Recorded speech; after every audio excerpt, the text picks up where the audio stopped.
During the break, I saw some of our experienced meditators are showing the inexperience how to cross legs. That triggers some thought in my mind, because during the meditation, we didn't have too much time to show you exactly how to do it.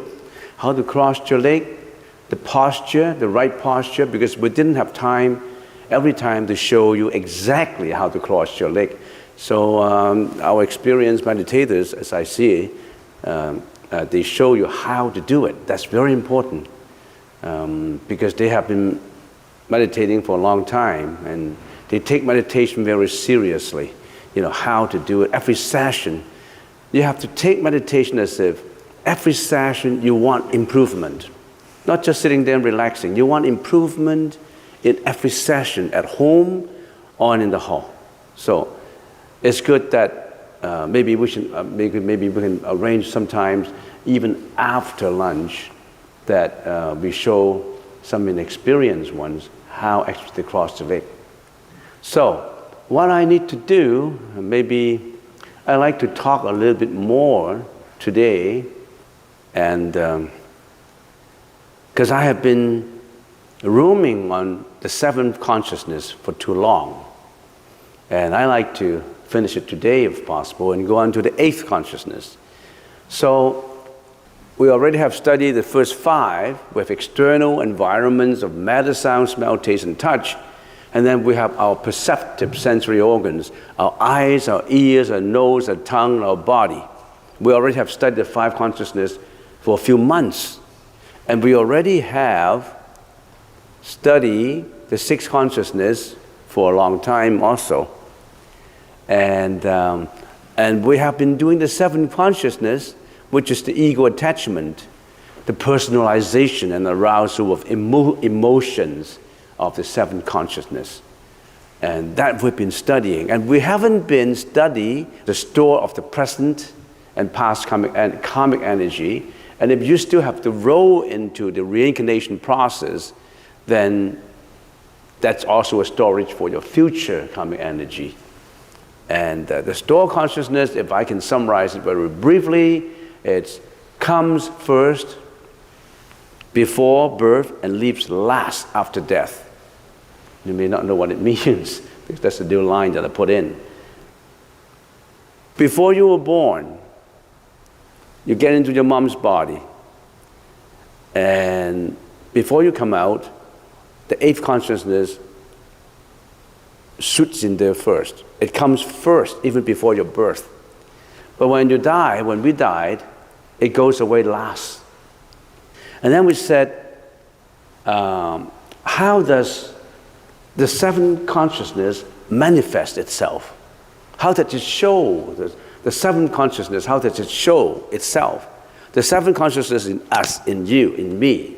You may not realize it, because usually the study of consciousness in modern psychology, they only study the consciousness of what? Of your mentality, of the sixth consciousness. And some deeper psychologists may bring out the eighth ID or the subconsciousness. But the Buddha delineated it in detail of the eighth consciousness. And the seventh consciousness, the ego consciousness, how does the seventh consciousness, the manas, in Sanskrit, the manas consciousness, how does it manifest itself? So let's go on to the next one. The manifestation of the seventh consciousness. So four manifestations. Self-love, the love of the ego. You, me, all of us love our ego so much. Self-pride, because you have this ego, you have that pride in the belief that the five aggregates, matter, perception, thinking, volition, consciousness, are the self. You're proud of the self. And some people will say, no, I'm not proud of myself, I'm inferior, I have inferior complex.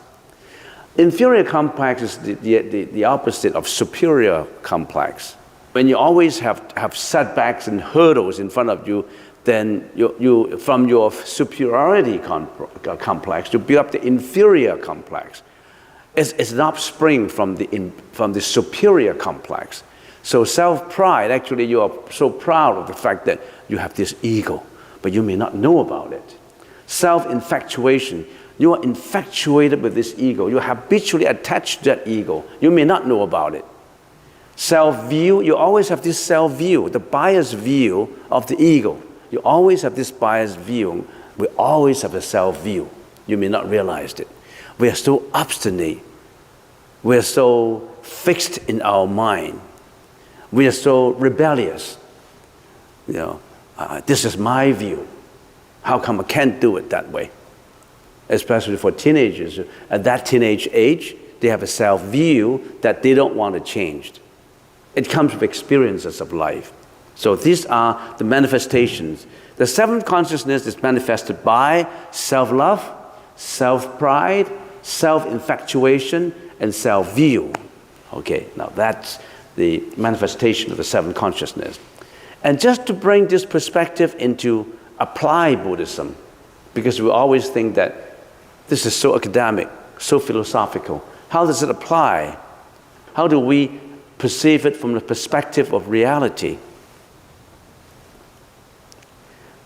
All our legal negative emotions come from where? Negative emotions come from your interaction of your sixth and seventh consciousness with the outside world. When your first forefront sixth consciousness are interacting with the outside world, it at the same time interact internally with your ego consciousness. And in the process of these interactions, because you have your ego, you have emotions aroused.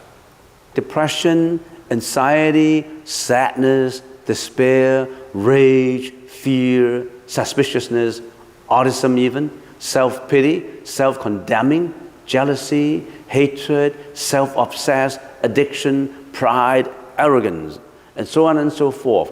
All these negative emotions is because of the ego consciousness interacting with the sixth consciousness, which are the manos and the eyes, the ears, the nose, the body, and the tongue. All these consciousness work in conjunction with concomitant mental functions in you, which is 51 of them. I already have mentioned previously in a lot of other lectures related to other consciousnesses. All these originate from the proliferation of the first six consciousnesses, working with the ego attachment, which is the seventh, and then it would affect your health, your family, your job, your studies, your marriage, your career, your business, your public relations. Simply, they affect your whole life. Your whole life is the proliferation of all these consciousnesses in you, which are polluted, tainted. They're not pure. In the process of meditation, you're purifying all these. So it's absolutely important that when you do meditation, you have to know how your mind thinks. You don't just meditate, oh, I want to meditate, I just want to relax. I just want to pacify my mind and relax. That's not it. You have to understand the whys, the objectives of meditation, not just the hows of it, not just on how does meditation benefit me. Usually people, you know how they look at the Buddhist teaching. How does the Buddhist teaching improve my health, improve my family, improve my job, my marriage, everything? They don't look at how does all these things come out? Where do they originate from? I have to know the source of where they originate from. You have to study the source, not just the outcome. You just do it the opposite way. So this is applied Buddhism. How do you apply what you learn into your life? Then we ask ourselves, how does the seventh consciousness in us function?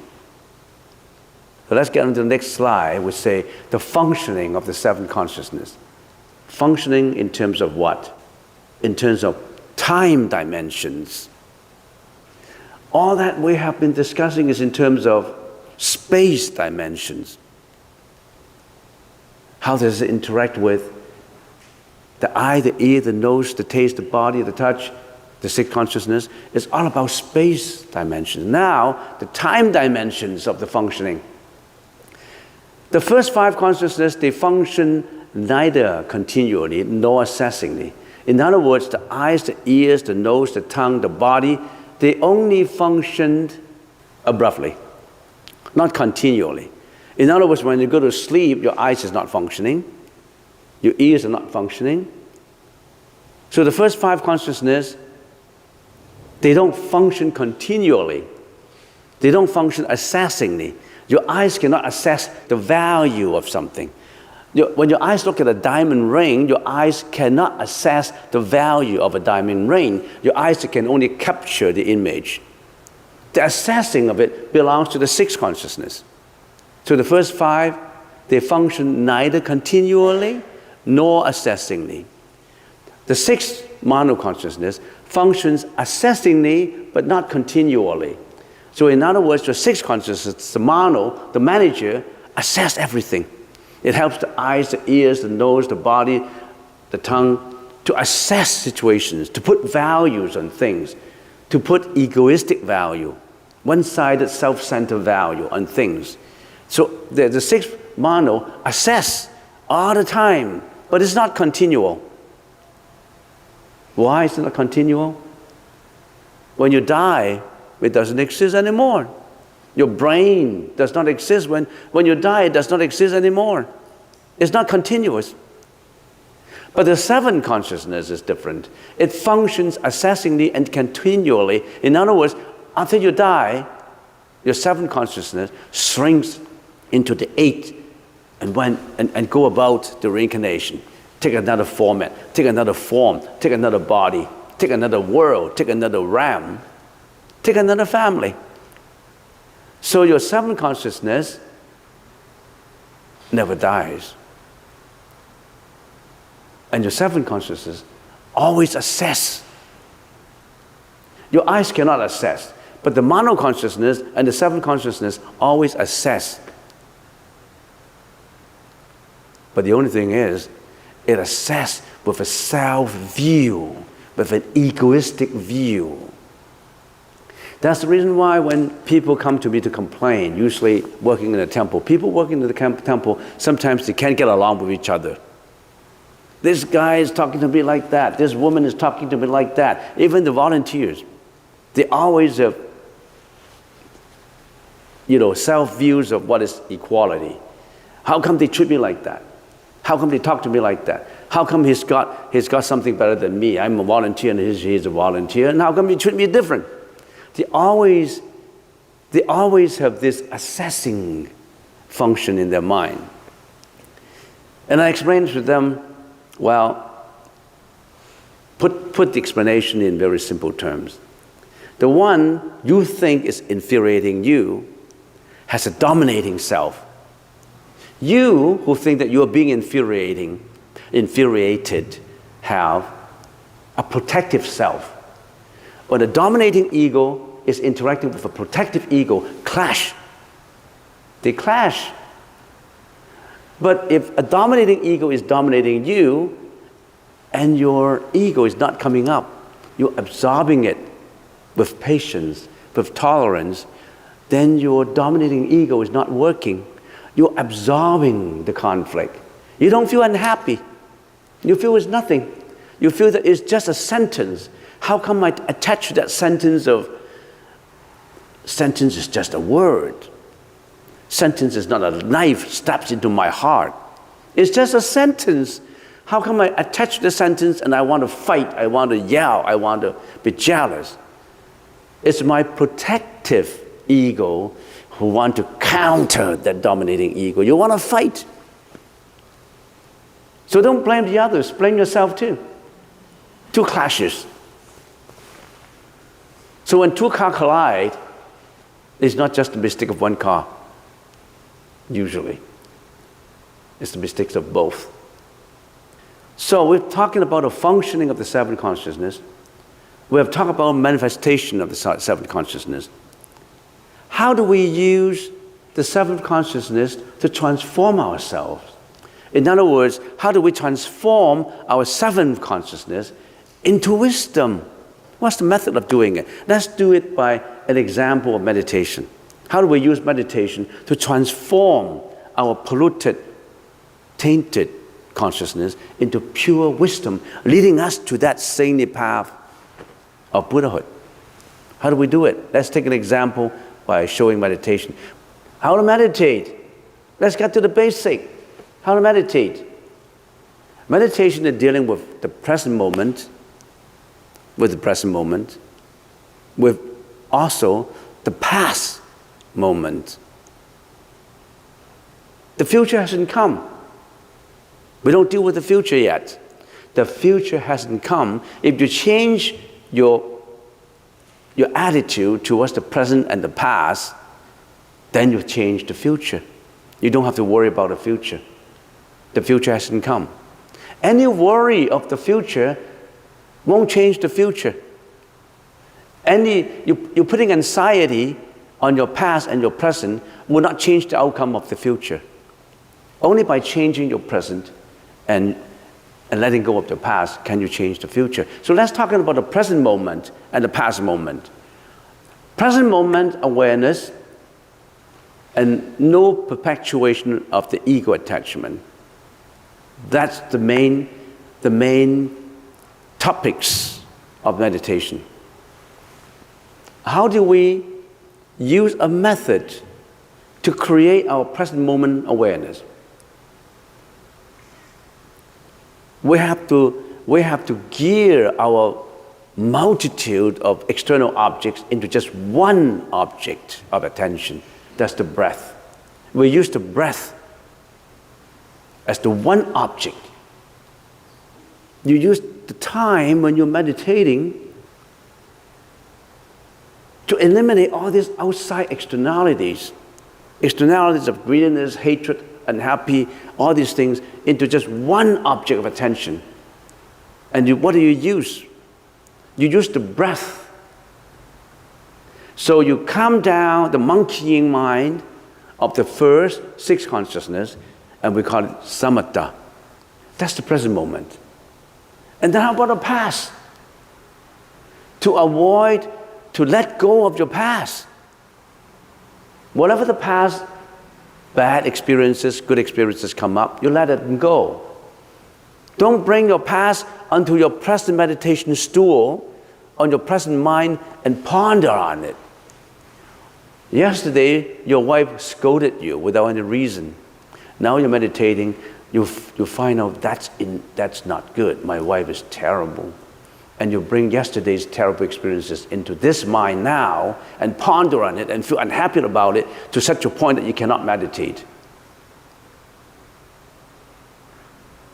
Does that attitude of yours change your mind, your wife's yesterday's action? No. No amount of jealousy, anger, hatred of today can change yesterday, can change the outcome, yesterday's happening outcome. Certainly it cannot change the outcome for tomorrow.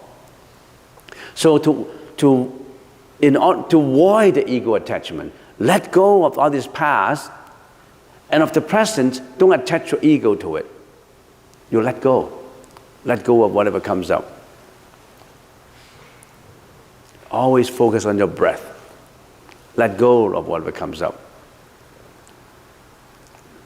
And this letting go is just a broad category. In the letting go process, it also contains contemplation, which is vipassana. And of course, we've got to go into the details later on that one. But suffice it to say, we need the present moment of awareness and no perpetuation of the ego attachment. Let's get a little bit more detail into focus on the breath and letting go. Why do we have to use the breath? Can we use a candle flame? Why do I have to use the breath? And why do I have to let go? I want to remember yesterday's happy moments. Why do I have to let go of it? It's a happy moment for me. Why do we use the breath? Your breath is the most present moment. What is more present than your breath? That is the present breath that you're breathing. Nothing is more present than your current breath. It follows you wherever you go and as long as you live. It's easy to remember and to control. And also it is the most akin to you as a focused object. You think the Buddha suggested to us to use the breath without any reason? Your breath is the most present. Your breath follows you wherever you go. Because if you use your breath as your focus in meditation, you can do it in the subway. You can do it when you're driving even. You can do it when you're angry. You can do it when you're happy. Because the breath follows you wherever you go. That is a radically at your fingertips object of attention. Why do you use the flame? Are you bringing the candle everywhere you go? And then you lit up your candle flame and use it as meditation focus? The breath is something that you don't even have to worry about, and you can use it as a focus wherever you go. Isn't that the most easy? Why do you still have to use others? Because you always look for external things that is not valuable in you until you lose it. You don't value your eyesight until you lose it. You don't value your listening ability until you lose it. We don't value our ability to walk properly until you're limping, until you lose the walking function. Appreciate what you've got. Appreciate the health. Appreciate everything that you've got already. Don't look for things that is at that juncture out of your control. At the present moment, it's out of your control. Let go, no perpetuation of attachment. Why let go? Letting go would break the habitual continuation of egoistic thoughts. The breath deals with the present moment. The past and the future must be dealt with letting go. You can't let go of your worry. You worry about tomorrow. You worry about your health, your career, your job. You worry about the future. That your future and your past must be dealt with by letting go. You worry about, you have anxiety about the future, but any of anxiety of now that you created, would it change the outcome of tomorrow? No. You mean you worry about it and then whatever comes out tomorrow will be better? Say that if you have a report card, on a university report card coming out tomorrow, that determines whether you can graduate or not. And then you start to worry a month ago, can I graduate? Would that worry and anxiety change your marks given by the professor? Your worry will not change the professor's evaluation on you, which was done 1 month ago. You can't change it. Your anxiety cannot change the outcome. But your present moment attitude, working hard, will change the future. So the past and the future must be dealt with by a vipassana, by contemplation of letting go. And also letting go would stop the egoistic thinking pattern that is causing the sufferings. So this is why we meditate. We're meditating, Sati, S-A-T, Anapanasati, Anapanasati, in and out breath, the breath, Anapanasati. How do we do it? Our eyes look at matter, but when we're doing the meditation, you close the eyes, right? Another point that I should bring out to you. If during your meditation, you close your eyes usually, right? But if you are sleepy, you don't close your eyes. You open your eyes when you're meditating because you're dozing off into sleep. So whenever you are meditating, you feel that you are like this. You just open your eyes. Open your eyes. Don't pretend that you're meditating. Don't be hypocritical. You want to pretend that you're meditating by closing your eyes, but actually you are not. You are seeing your inner eyes with drowsiness. So when you close your eyes, you don't see anything. That means your matter is gone. In that circle, there's no matter in there, right? It doesn't matter. There's no matter in there. In your ears, listen to sound, but then when you gear towards that focus on your breath, no sound can affect you. You would not realize the creaking of the engine of the car on the road, the cracking of the crows outside. There's no sound can affect you if you focus on your breath because your mind does not go to the sound. Even if someone is snoring at your back, if you really focus on your object, you can't listen to the snoring. You don't realize the snoring behind you. So your nose, unless the other guy sitting next to you is having cologne or perfume or that, otherwise your nose will not be affected. No one should wear any perfume when you come for meditation. Don't create pungent smell affecting others. So your nose is not subject to the influence of smell. Tongue, you're not eating a hamburger. You're not chewing anything. You're not having a candy. So when you're meditating, don't put chewing gum into your mouth. When you're meditating, you're actually chewing. You're chewing gum. So what's the point of meditation? Your taste is not working. So tongue is not being influenced by taste. Your body touch. Your body touch. That body touch does not mean just the skin touching. That includes the everything about your body that is outside of eyes, ears, nose, and tongue, which means that you don't affected by the beating of your heart. You don't affected by the sound inside your body. You're not being affected by the interaction of this fluid inside of you. The whole body, you forget about the whole body. Your whole body interaction, you don't necessarily stick to it. You don't necessarily stick to the palpitation of your heart. You don't necessarily stick to the feeling of how your lung, your kidney, or even sometimes in your numbness of the limbs.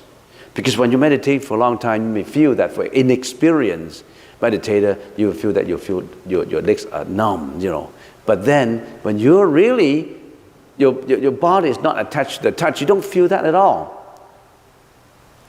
There was a monk, a very experienced meditator. He used to meditate for hours. At one time, he was so deep in the meditation that he meditated for 15 days non-stop in a cave, in a mountain, snowy mountain. He found a cave and he meditated. And what did he eat during meditation? Potato. Sweet potatoes and ordinary potatoes. He put it on a self-created stove, with charcoals and that. And before meditation, he put some potatoes onto the grill, the grit, with a little bit of smoke. He wants to say, okay, I want to meditate for 4 hours, and I want to grill these potatoes. And when I get up from meditation, I can start to eat potatoes. So he put the potatoes on the grill, and then he started to meditate. And somehow I meditate, he did not know how many days. But when he woke up from meditation, all these potatoes become moldy, with a lot of mold surrounding it, in at least 10 days. The fire, of course, is long gone already. Potatoes become very moldy. A lot of, is that called moldy? Like a lot of, all these things outgrow on the potatoes growing out already. So for days already. He forgot about all these. He was deep in meditation. Mind, not attaching to any thought. And the manas, which is the self, what happened to the self? Now, your eyes, your ears, your nose, your body, your touch, your tongue don't have any externalities that attracted you. How about the body? Your body still have what? Still have breath. You haven't let go of your breath. That's normal. Because you let go of your matter, the sound, the smell, the taste, you haven't let go of your body interaction of the breath. Somebody said, oh, I've been meditating and I found myself selfless. I didn't know where I was. I lost my breath. I didn't know. Am I in a samadhi? I said, no, you were sleeping. You know why? You should have the breath as a focus. How come you lost your focus?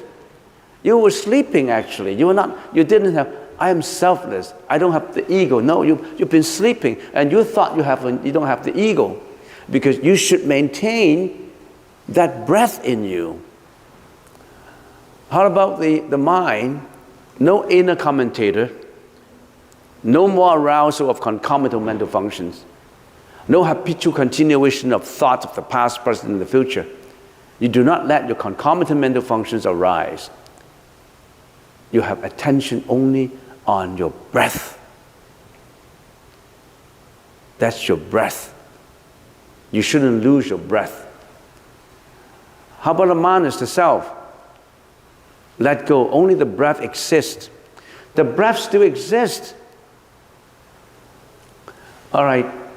If you have any more questions, then you can always ask at lunchtime.